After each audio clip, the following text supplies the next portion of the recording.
Well, here with His Holiness Hazrat Mirza Masroor Ahmad, thank you so much for joining us here in Calgary and being here. First and foremost, I have to ask you, I know a lot of your followers are probably asking you or wondering what was going on. I'm sure you were watching TV. What was your reaction to last night's election? You see, even Americans were not expecting this result. So, but for last few days, you could predict that this may happen, because then there were 50-50 chances for both of them to win. It was not like it was in some few days or few weeks before. So it was somehow surprising, but not that much. There are millions of Ahmadi Muslims around the world. Can you foresee a good working relationship between yourself and the White House and Donald Trump moving forward? He is ignorant with regards to Islamic teachings. Had he known the true teachings of Islam, he would not have said all these things. Secondly, some of the Muslim extremist groups or people in the name of those Muslim groups are committing some brutal activities. So his reaction might be the natural reaction, but instead of searching for the true teaching of Islam and asking somebody what they are doing is actually the teaching of Islam, he plainly started abusing Muslims and Islam all across the world, even living in his own country. You see, there are some few thousand of Muslim extremists who are committing all these brutalities. And 1.6 billion people are not doing this thing. So I think had he taken some good measures to make good relations with Muslim communities, it would have been much better. Do you see a good relationship maybe moving forward? Do you hope to maybe correct him on what he doesn't know? I think now, once he comes to the office, he will also try to understand what true Islam is, because that was the election campaign tactics, and now is going to rule the government. And I don't think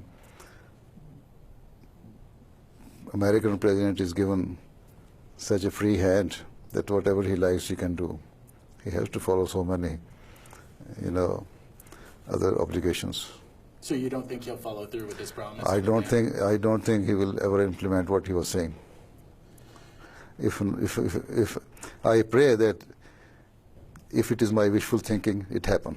How do you assure those at the mosque across the country and around the world that everything's going to be okay with the election of Donald Trump and Islamophobia and everything else that's happening right now? You see, I don't think people might have been having some fears, because what he was saying, if ever he implements, then you see, the world is already disturbed. The Muslim world, you can see, they're rebellious against the governments by the rebel groups, extremist groups.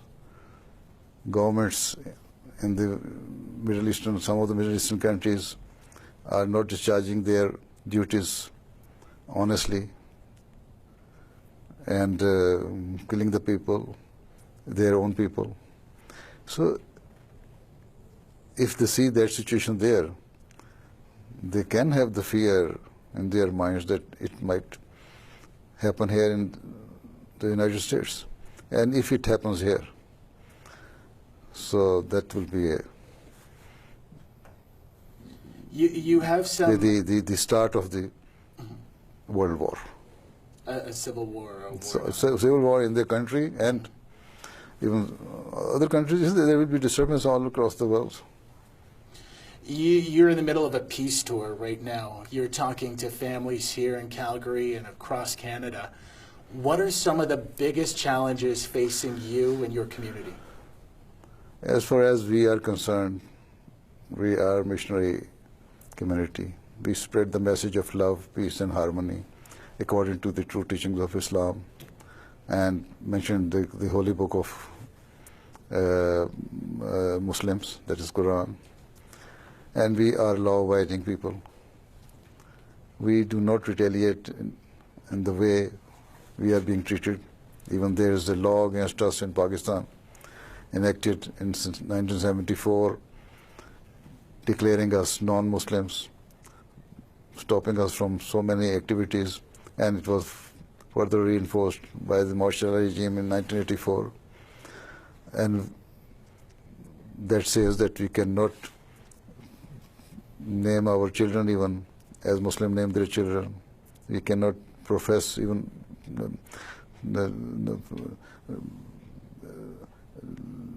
let alone this professing and preaching. We cannot even practice what we believe. Right? So even then, we never retaliated. We never reacted in the way we were being treated there by the so-called clerics there. So we are always law-abiding. If we live here, we shall live peacefully. If we felt that we cannot live here under these circumstances, we shall migrate. Where? That Allah knows. But I don't think the present day, the situation of the present day world is such that any of the big power can afford to behave in this manner, that you disturb your citizens to leave the country.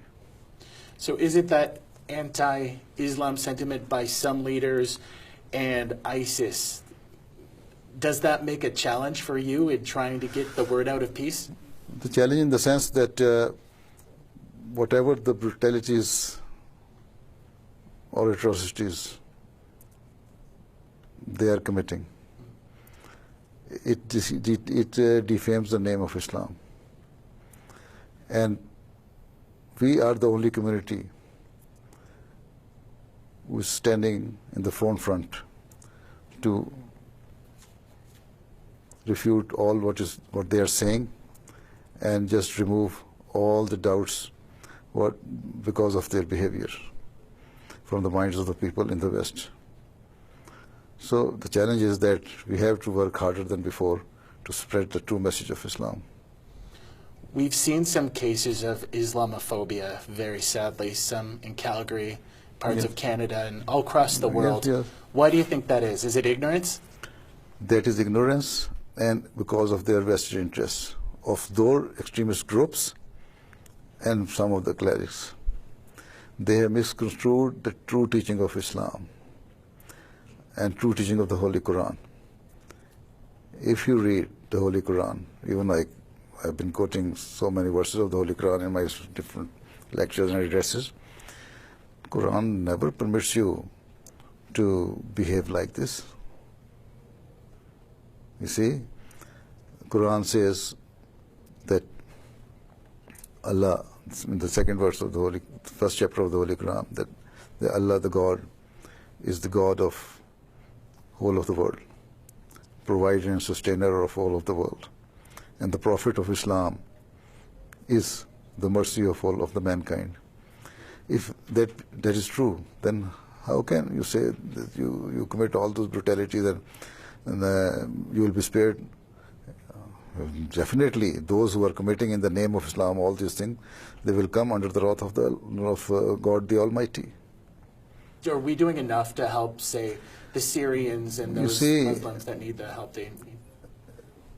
Whatever is being done now is, one thing is that it should have been done much earlier than now. And even what is being done now is not enough. Still, they have the access on the oil fields and oil refineries. they are selling their oil to the neighboring countries. Even Syrian government is buying. There's free flow of dollars in the ISIS area. Even bank-to-bank transaction is going on. So how can we? And even supply of arms. Where are they getting their arms from? So all these things show that it is not enough. And what kind of message, finally, would you like to give to Canadians who might be listening or watching to us, and about they're wondering about the state of Islam, and they're hearing from those who, like Mr. Trump, want a ban on immigration? Or what kind of message do you want to send to your followers or leave them with? You see, we have to live peacefully. To my followers, as far as our followers are, the Ahmadi Muslims are concerned, as I have already said, we always live peacefully. And we believe in mutual understanding and, living amicably with each other. So this is always my message. Even I deliver this message in my sermons to the community members that is listened to in all across the world through our channel, that we should never raise, or we should never stand up. We can raise voice as long as the law permits us, but we should never raise or retaliate in a manner which is not going according to the law of the land. Okay? Thank you. Thank you. Thank you.